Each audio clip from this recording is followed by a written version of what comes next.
మొత్తము మీకు కలారా చూస్తున్నట్టున్నారు. ఈరోజు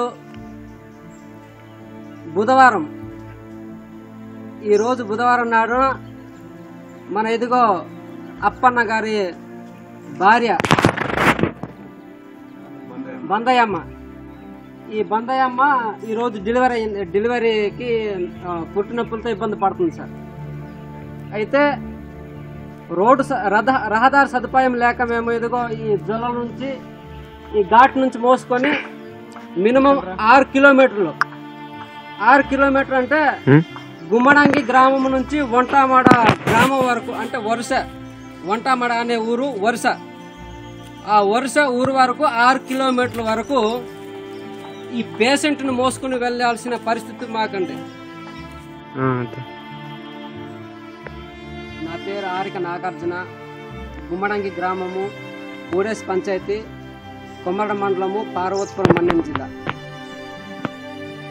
సార్ మేము ఈ విషయము ఈరోజు ఒక విషయం మీద కలెక్టర్ గారికి తొందరగా పూర్తి అయ్యేటట్లు మీరు మాకు సహకరిస్తారని మేము మనవి చేస్తున్నాం సార్. ఇటువంటి ఇబ్బంది పూర్వకాలం నుంచి మేము పడుతూనే ఉన్నాం సార్. ఇప్పుడు దాకా 77 సంవత్సరం నుంచి 2024 సంవత్సరం వరకు కూడా ప్రతి పేషెంట్ను జ్వరం వచ్చినా, ప్రెగ్నెంట్, నొప్పులు వచ్చినా సరే, ఏదైనా రోగంతో బాధపడుతున్నట్టు సరే, ఇలాగే పేషెంట్లని ప్రాణం కాపాడుకోవాలంటే మేము ఇలాగే మోసుకొని తీసుకెళ్లి ఒక 6 కిలోమీటర్లు 7 కిలోమీటర్ల దూరం మోసుకొని వెళ్ళి అక్కడి నుంచి ఆటోనో ఒక వేనో ఏదో ఒకటి పట్టుకొని హాస్పిటల్కి వెళ్లాల్సిన పరిస్థితి. సమయానికి ఆ 6 కిలోమీటర్ల మధ్యదారిలో ఆ ప్రాణం ఏమవుతుందో మాకైతే తెలియదు. కొన్ని అయితే దారి మధ్యలో కూడా ప్రాణాలు పోయినటువంటి స్థితులు ఉన్నాయి. దారి మధ్యలో కూడా ఎంతో మంది ఇలాగ మోసుకుని పోతున్నప్పుడు చనిపోయిన వారు కూడా ఉన్నారు సార్.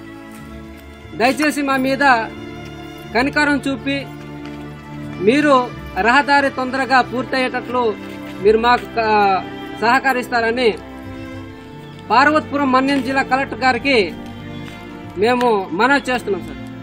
కనుక మా యందు దయదలిచి గుమ్మడంగి గ్రామంలో ఉన్నటువంటి ప్రజల మీద దయదలిచి మా ప్రాణాలని రక్షిస్తారని, రహదారి తొందరగా కల్పిస్తారని ఈ సమయంలో ఈ విషయం మీకు తెలియపరుస్తూ ముగిస్తున్నాం.